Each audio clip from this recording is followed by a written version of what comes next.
It's JT, try and keep up.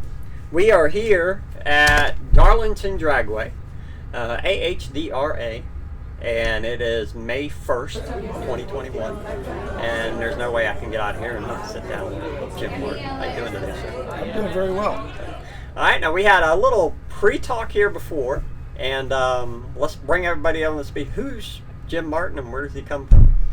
Well, Jim Martin is, I'm from Palestine, Illinois, and had 50 years of background with motorcycles, and so therefore I've decided that the nitro methane racing is what's for me. Now, you made a comment when we were talking about the past. I'm turning my phone down, so if y'all were wondering what that beep was, I forgot to turn it down. We were talking earlier, let's spread the Easy Rider. So, Okay. You've been in that magazine a couple times. I thought that was cool. Yes, I've actually had 2 full features and multiple in the wind shots over the years, doing stunts and stuff that we do on motorcycles. All the fun stuff, all the the crazy fun stuff. Yeah. I've actually had a 46 knucklehead and featured and an Evo full feature. Oh, that's cool. Now, the 2 bikes in question that made it into it, how long did it take you to do the build on the first one and then on the second one? How long does it traditionally take you to build one back then? Yeah, well, if you can devote your 8 hours a day to it, I can build either one of them in let's say 6 to 7 weeks. Oh, wow. Okay. So, yeah. And that's a complete build from the raw chassis all the way through paint and engine transmission assembly and the wiring, etc. It's 6-7 weeks. Yeah. I find that kind of interesting because from 13 to 29 I was in the automotive industry, automotive paint and body work, and you watch the shows where they do it in a week. And so people get a misconception of because I used to work for a company that restored cars, and we'd work on a car for a year before it was done. Absolutely. I think those shows do give a misconception because maybe you can do it in a week, yes, if you have all support all around you throwing parts at you and you got their undivided attention. If you're trying to do it all your own, it's not a 1-week job. Yeah, so, well, clearly you got some skills in that department. Now, we were talking about the racing. We talked, and you've been riding motorcycles a long time, but you got involved in the drag racing later in life, as soon as I learned how to speak with both of you. So you got started in drag racing later in life. When did you start? What was your first track at when you first went out? Well, probably my first track was Charleston, Illinois, a small 8-mile track. It's actually still there right now, but it's of a condition you couldn't put a nitro bike on it. I mean, the shutdown's too short. Okay. But that was my first experience with racing Harley Davidsons, and that was clear back in the early to mid 70s. Okay. So that was the first track. Of course, I had a brother that raced cars, and he would be there. We'd go to the racetrack. That's what we did. Back in that day. But like I say, it was a street bike. I rode it to the track. I raced it. I rode it home. To the bar, wherever else I want to go. So, but things are a little different now. Now, on your shutdown, this surprise of many people I've talked to already. How much room do you need for one of the Nitro Harleys? Well, to safely and comfortably be able to stop one of these machines. I think that I need as much as the Racetrack Plus. Okay. If you're gonna shut down a pro fuel bike or especially a top fuel bike, you're gonna need over a quarter mile. Oh, wow. Okay. Now, what should in your career, when you're looking at your racing career so far, what memory, it could be good or bad, it could be a wreck, it could be a win, what memory sticks out for you? Say, oh, okay. But if you're going to tell somebody about one of those happenings, which one would it be? Well, there's actually, I guess, there's one in both categories. Okay. What sticks out in my mind is most vivid right now is, and it actually happened just last year, and both of these happened at the same track. I ended up winning the 2020 Man Cup World Championship at Valdosta, Georgia, which was definitely a highlight of my career and my life. But as I was sitting in the staging lanes right behind Larry McBride, and I think everyone that races knows who Larry McBride is, there was I don't remember the class of the bike, but it was 197 when his rear tire split and he went left into the wall. And that, was a harrowing moment that I'll probably never forget. We're just sitting there praying that he may have fell off the bike before the bike hit the wall. Yeah. But both those incidents happened at the same racetrack the same day. Yeah. So that was quite a dynamic race for me, and I'm glad that the pilot of that bike survived. Yeah. And that's incredible. Yeah. It's a lot of people, because again, I'm at a different point. Obviously, I'm not a racer, I'm not a reporter, I get asked a lot when people ask me what I do. It's like, well, I go cover events, help content, and they said, well, are they crazy? I was like, no, they're passionate. So I said, if you're passionate about something, it's the same kind of passion. When did that passion really spark for you that made you say, okay, I want to drag race? When drag racing? Mm-hmm. That had to be very early on. I really, the want to and the passion, I guess, was at several times. I always, in my mind, wanted to race fuel bikes because it's in my opinion, the pinnacle of racing motorcycles. When you're racing a nitromethane motorcycle, you have to be very focused and dedicated, and so that was sparked early on. But as far as the passion, I didn't have the passion until I finally settled one the first time, and it's very exhilarating to go from 0 to 180 in 7 seconds. And it's hard to explain to anyone that's never done it. If you ever do it once, you'll want to do it from that time on. That's when the passion was created. Yeah. Well, you made the comment when we were talking too about, you said it's a very unique experience. I like how you described it when we were talking before. The piloting of a fuel bike? Yeah. Well, is probably the most high anxiety moment you're ever going to have the first time. I don't know what to compare it to other than jumping out of an airplane. That's about the only comparison I can possibly put with it. And when you make a full quarter-mile pull your first time, it's like a drug. You got to have more. You just got to have more. Although I don't do drugs, but it's just a hard experience to explain. But if you ever do it once, you're hooked. Now, the machine you're currently on now, how long have you had that? I've had this one for almost 6 years now. Okay. Yeah. Now, is this a machine you got from somebody, or is this a build for you? No, I bought this one. I was actually the third owner. The original owner only had it a year, and then the second owner had it, I think, 3 years, and then I bought it, and I've made whatever improvements that I've made to it. Okay. But no, I am actually the third owner. It's a 2012 chassis. So. Your partner in crime out there is always with you. So yes, give him a shout out. I've always got Guy Glover. He's jumped on board with me, and as the last, at least the last 2.5 years, he's been with me at every race. He's good help. He's an asset. He's definitely an asset. And there's other people out there that, we wouldn't be able to be as successful as we are if it wasn't for guys like Johnny Vickers and some of the other suppliers of these great Derringer engines. These engines are so tough. When I'm sitting here and I've got a bike that I've made 95 passes on, a fuel bike, and anybody knows anything about fuel, they just don't do 95 passes without. Wow.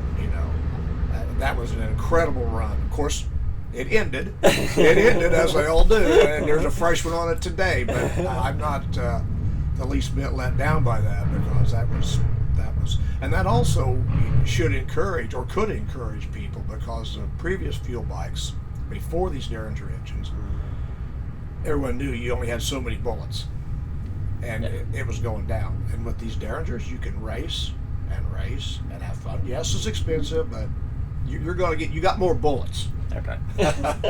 Now, when it went away, so when it finally went away, how did it go out for you? Did it go out quietly, or did it go out with a bang. It went out very quietly. As a matter of fact, I didn't even know that I hurt the engine. Oh, wow. That was last race. I was at Atlanta, and I didn't even know it was damaged till I got back in, did a leak down, noticed one of the cylinders was not holding compression. So, you have to have less than 1% leak down, or should have, for a successful pass. So anyway, I was leaking heavily, and it just turned out to be a pinched ring. So there was no big damage. Okay. Refresh it. Here I am this weekend. Now, you're not the only one that raced in your family? No, I have a brother. He's 2 years older than I am, and he has raced all of his life, and he's an engine builder now. Well, he's always been an engine builder. He is an engine builder and has crewed in and built rear ends, engines, et cetera, for the drag racing industry in the automotive side. Okay. And he's raced since he was a teenager, and of course that's how we both kind of cut our teeth with going to the drag strip as teenagers, and he himself has never stopped that to this day. And of course I had a career that took me away from it for a while. Now I'm back in it. Did y'all ever go up against each other? You know what? We never have faced off on a drag strip. That's a good question. I don't know why we haven't, but we just never have. Of course, I'd win. Oh, the challenge has been thrown out there. Brother's gonna have to call you up on that one. Yeah, he may, because he has an alcohol dragster I know will run very competitively against my fuel bike. Now, your parents, did they ever follow your racing, or did y'all get into it too late, or? No, the parents, they really weren't involved in it. They were, it was a sport that they had no interest in, just me and my wild brother. And like, y'all go have your fun? Yeah, they were the quiet side of the family, and me and him was the wild side. So no, they just understood we was doing it, but actually never got involved in it any. Oh, okay. So now your brother, as far as his champion, did he run in any series, win any championships or anything? Well, clearly it's in the family. Yeah, well, he raced in AHDRA for all of those years. That was the sanctioning body he raced under. Okay. I don't believe he pulled down any championships. I mean, multiple wins, you know. That's a tough, HRA is tough. Yeah, HRA is a big field. When they show up, that class of, I think the Super Gas was the last class he raced in, and Alcohol Dragster and Super Comp. So all those classes may have 40 cars in them. Yeah. So or more. It's a big field. It's a big field. So you got a lot of guys to eliminate to get to the top. Okay. Now we're gonna come back to your teammate Guy. So how'd y'all meet? I'll tell you how Guy tells it. This is funny. Because people ask that question a lot. Okay. And they'll ask Guy, they'll say, well, how did you and Jim get together? You're from Florida, he's from Illinois. Guy says, I was walking by his pit one day and he said, hand me that. Me speaking to Guy. He said, I said, hand me that. He handed me something, and Guy says, hell, I've been around ever since. But he also has a good background in drag racing. He also was a successful gas bike racer. Okay. And I can't tell you what class he was champion in, but he was. So he has, although fuel is different, some of the characteristics of trying to crew a fuel bike is different than what it would have been in a gas class. He's picked up on it, and like I say, right now he's a great asset. Now, to remind people that are listening that may not be familiar with machining, how much horsepower typically is your machine generating? The Pro Fuel class, my bike, generally produces about 450 horsepower. Okay. And they have a very distinctive feel, sound, even when you're standing next to them. My very first event, I was standing behind, not Jim's bike, it was somebody else's bike. Had never experienced a Nitro Harley bike, and I was shooting a picture of another class coming up behind because somebody was asking me about it, and that thing went off and vibrated the concrete wall I was leaned up against and scared the mess out of me. So I love the distinct sound and the rumble that just no other bike possesses. Yeah, it's the fuel. It's nitromethane. It's it's a monopropellant. it isn't flammable. It's explosive. So therefore, because it's an explosive fuel, that's why the exhaust note's so raw and powerful. I mean, it has to be compressed to explode. Yeah. And as you say, it has a distinct exhaust note. And these bikes we're racing are only 120 cubic inches in the Pro Fuel class. That's our limit. So if you think about that, any well-tuned gasoline street bike that's only 120 inches would be hard pressed to develop 130 horsepower. Yeah. I don't care what anybody says. That's good horsepower for 120 cubic inch engine. 1-to-1's good. A little over 1-to-1 horsepower to cubic inch is now you're really getting somewhere. So 130 horsepower is a good number for a 120 cubic inch motorcycle on gasoline. Now, I got a 120 cubic inch motor that's putting out 450 horsepower. So there's the nitromethane coming in here. Now, what's been your scariest ride to date? One that was like, oh crap.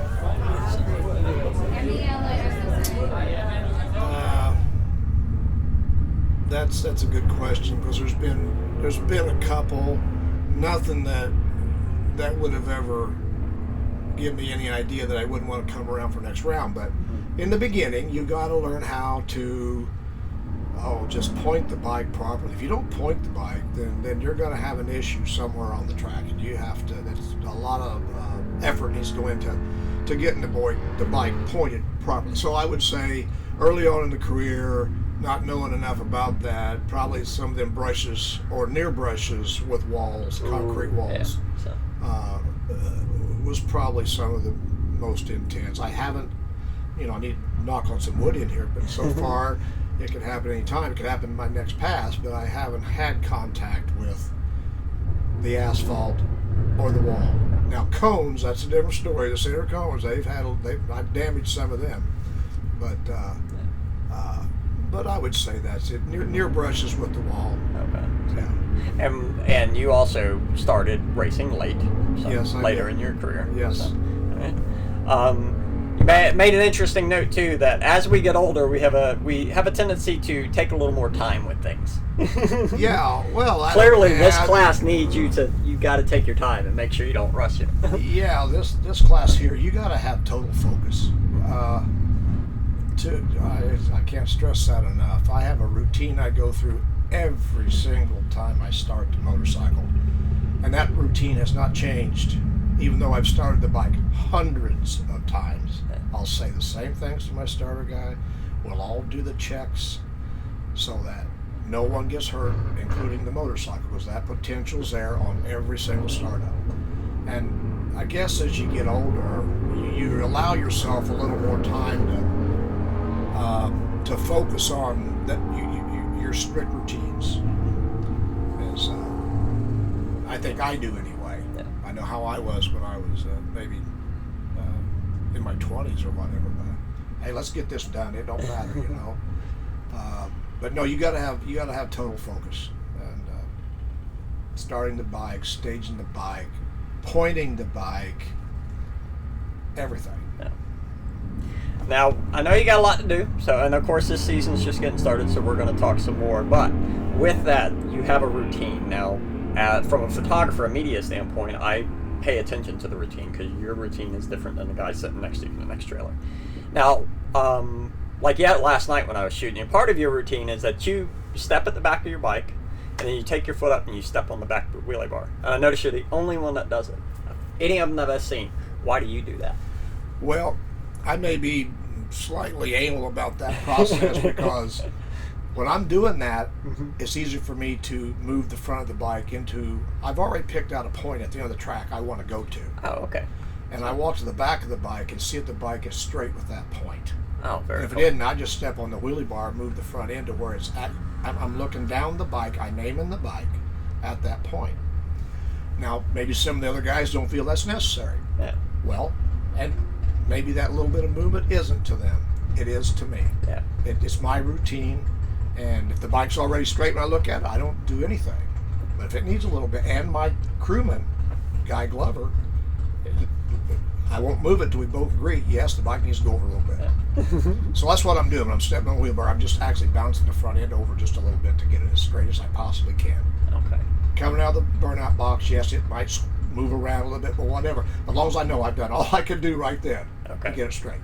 And it is neat how the racers, and again, no matter what class you're in, well, let me rephrase that. No matter what class you're in, it's to me anyways, this is my point of view.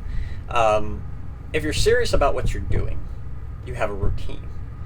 So I've noticed that when they have that routine, people you seem to be more focused. And it doesn't necessarily need to be a gym question, but do you think that's one trait that the kids coming up, that the younger generation moving in, is that they've got to build their system, whatever works for them? So, because it seems like, I mean, when I look at the serious racers, I'm trying to figure out the best way to say this. When I'm looking at the serious racers, they do have that routine. Because I can tell the difference from somebody who's racing for the weekend because they've got nothing else better to do to somebody like you that takes this stuff extremely seriously. They're more worried about the show than they are about what they're doing. You're worried about what you're doing. Yeah. Hopefully that's a better way of me throwing it out there. Yeah, that's good. Here's what I do every time.